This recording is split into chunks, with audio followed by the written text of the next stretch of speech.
जय श्री राम। जय श्री राम। सीताराम सीताराम। विषया विनिवर्तते निराहस्य देहानि रसवर्जम रसोऽस्यः पम दृष्टवा निवर्तते। निरा आहारी इंद्रियों को विषयों से हटाने वाले मनुष्य के भी विषय तो निवृत्त हो जाते हैं, पर रस निवृत्त नहीं होते। परंतु परमात्मा तत्व का अनुभव होने से इस स्थिति प्रज्ञ मनुष्य का रस भी निवृत्त हो जाता है, अर्थात उसकी संसार में रस बुद्धि नहीं रहती। जय जय श्री राम। जय श्री राम। विषयाविनत्ते निरहस्य देहनम रजवश्यम। मनुष्य निराहार दो तरह से होता है, अपनी इच्छा से भोजन त्याग कर देना अथवा बीमारी आने से भोजन त्याग हो जाना, और संपूर्ण विषयों का त्याग करके एकांत में बैठना अर्थात इंद्रियों को विषयों से हटा लेना। यहां इंद्रियों को विषयों से हटाने वाले साधक के लिए ही निराहरस्य पद आया है। रोगी के मन में यह रहता है कि क्या करूं, शरीर में पदार्थों का सेवन करने की सामर्थ्य नहीं है, इसमें मेरी परवशता है। परंतु जब मैं ठीक हो जाऊंगा, शरीर में शक्ति आ जाएगी, तब मैं पदार्थ का सेवन करूंगा।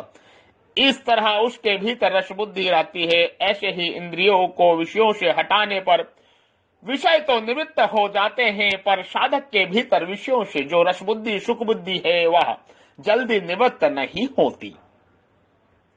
जिनका स्वाभाविक ही विषयों में राग नहीं है और जो तीव्र वैराग्यवान है, उन साधकों की रस बुद्धि साधना अवस्था में ही निवृत्त हो जाती है। परंतु जो तीव्र वैराग्य के बिना ही विचार पूर्वक साधन में लगे हुए हैं, उन्हीं साधक के लिए यह कहा गया है कि विषयों का त्याग कर देने पर भी उनकी रस बुद्धि निवृत्त नहीं होती। इस स्थिति प्रज्ञ की रस बुद्धि परमात्मा का अनुभव हो जाने पर निवृत्त हो जाती है। रस बुद्धि निवृत्त होने से वह स्थिति प्रज्ञ हो ही जाता है, यह नियम नहीं है। परंतु स्थिति प्रज्ञ होने से रस बुद्धि नहीं रहती, यह नियम है। यह तात्पर्य निकलता है कि रस बुद्धि साधक की अहंता में अर्थात में पन में रहती है। यही रस बुद्धि स्थूल रूप से राग का रूप धारण कर लेती है। अतः साधक को चाहिए कि वह अपनी अहंता से ही रस को निकाल दे कि मैं तो निष्काम हूं, राग करना कामना करना मेरा काम नहीं है। राग करना कामना करना मेरा काम नहीं है। इस प्रकार निष्काम भाव आ जाने से अथवा निष्काम होने का उद्देश्य होने से रस बुद्धि नहीं रहती और परमात्मा तत्व का अनुभव होने से रस की सर्वथा निवृत्ति हो जाती है। भोगों की सत्ता और महत्ता मानने से अंतःकरण में भोगों के प्रति एक सूक्ष्म खिंचाव, प्रियता, मिठास पैदा होती है। उसका नाम रस है। किसी लोभी व्यक्ति के रुपए मिल जाए और कामी व्यक्ति को स्त्री मिल जाए और भीतर ही भीतर एक खुशी आती है, यही रस है। भोगने के बाद मनुष्य कहता है कि बड़ा मजा आया, यह उस रस की ही स्मृति है। यह रस अहम चिंचण ग्रंथि में रहता है। इस रस का स्थूल रूप राग सुख शक्ति है, सुखा शक्ति है। जब तक संयोग जन्य सुख में रस बुद्धि रहती है, तब तक प्रकृति तथा उसके कार्य क्रिया पदार्थ और व्यक्ति भी पराधीनता रहती है। रस बुद्धि निवृत्त होने पर पराधीनता सर्वथा मिट जाती है। भोगों के सुख की परवस्था नहीं रहती, भीतर से भोगों की गुलामी नहीं रहती। जब तक अंतकरण में किंचमात्र भी भोगों की सत्ता और महत्ता रहती है, भोगों में रस बुद्धि रहती है, तब तक परमात्मा का अलौकिक रस प्रकट नहीं होता। परमात्मा के अलौकिक रस की तो बात ही क्या है, परमात्मा की प्राप्ति करना है, परमात्मा की प्राप्ति करनी है, यह निश्चय भी नहीं होता। बाहर से इंद्रियों का विषय से संबंध विच्छेद करने पर अर्थात भोगों का त्याग करने पर भी भीतर से रस बुद्धि बनी रहती है। तत्वबोध होने पर यह रस बुद्धि सूख जाती है, निवृत्त हो जाती है। ब्रह्मं दृष्टम निवृत्ततः तात्पर्य है कि जब संसार से अपनी भिन्नता तथा परमात्मा से अपनी अभिन्नता का अनुभव हो जाता है, तब नाशवान संयोग जन रस की निवृत्ति हो जाती है। नाशवान रस की निवृत्ति होने पर अविनाशी अखंड रस की जागृति हो जाती है। जय जय श्री राम, सीताराम सीताराम। तत्वबोध होने पर तो रस सर्वथा निमित्त हो जाता है, पर तत्वबोध होने से पहले भी उसकी अपेक्षा से, विचार से, सत्संग से, संत कृपा से रस निवृत्त हो सकता है। जिनकी रस बुद्धि निवृत्त हो चुकी है, ऐसे तत्वज्ञ महापुरुष के संग से भी रस निवृत्त हो सकता है। कर्म योग, ज्ञान योग तथा भक्ति योग तीनों साधनों से नाशवान रस की निवृत्ति हो जाती है।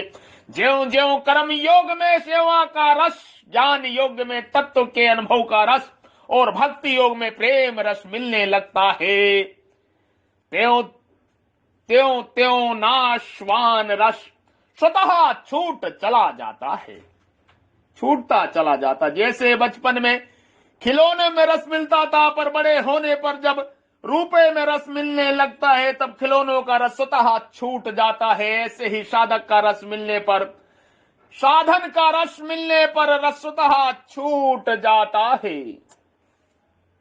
रस बुद्धि के रहते हुए जब भोगों की प्राप्ति होती है, तब मनुष्य का चित्त पिघल जाता है तथा वह भोगों के वशीभूत हो जाता है। परंतु रस बुद्धि निवृत्त होने के बाद जब भोगों की प्राप्ति होती है, तब तत्वज्ञ महापुरुष के चित्त में किंचमात्र भी रस विकार, किंचमात्र भी कोई विकार पैदा नहीं होता।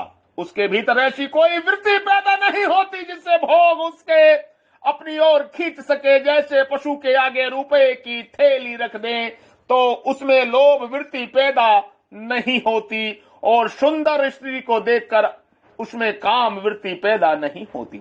पशु तो रुपये को और स्त्री को जानता नहीं, पर तत्वज्ञ महापुरुष रुपये को भी जानता है और स्त्री को भी जानता है, फिर भी उसे लोभ वृत्ति और काम वृत्ति पैदा नहीं होती। जैसे हम अंगुली से शरीर के किसी अंग को खुजलाते हैं तो खुजली मिटने पर अंगुली में कोई फर्क नहीं पड़ता, कोई विकृति नहीं आती। ऐसे ही इंद्रियों से विषयों का सेवन होने पर भी तत्वज्ञ चित्त में कोई विकार नहीं आता, वह ज्यों का त्यों निर्विकार रहता है। कारण कि रस बुद्धि निवृत्त हो जाने से वह अपने सुख के लिए किसी विषय में प्रवृत्त होता ही नहीं। उसकी प्रत्येक प्रवृत्ति दूसरों के हित के और सुख के लिए ही होती है। अपने सुख के लिए किया गया विषयों का चिंतन भी पतन करने वाला हो जाता है, और अपने सुख के लिए न किया गया विषयों का सेवन भी बंधन कारक नहीं होता। नाशवान रस तत्कालिक होता है, अधिक देर नहीं ठहरता। स्त्री रुपए आदि को प्राप्ति के समय जो रस आता है वह बाद में नहीं ठहरता। भोजन के मिलने पर जो रस आता है वह प्रत्येक ग्रास के कम होते होते अंत में स्वतः मिट जाता है, और भोजन से अरुचि पैदा हो जाती है, भोजन से अरुचि पैदा हो जाती है, भोजन से अरुचि पैदा हो जाती है। परंतु अविनाशी रस कभी कम नहीं होता, परंतु ज्यों का त्यों अखंड रहता है। नाशवान रस का भोग करने से परिणाम जड़ता, अभाव, शोक, रोग, भय, उद्वेग आदि अनेक विकार पैदा होते हैं।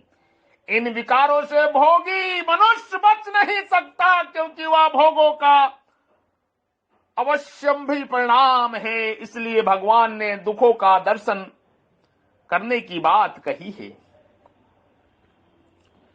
काम आदि दोषों से मुक्त होने पर ही मनुष्य अपने कल्याण का आचरण करता है।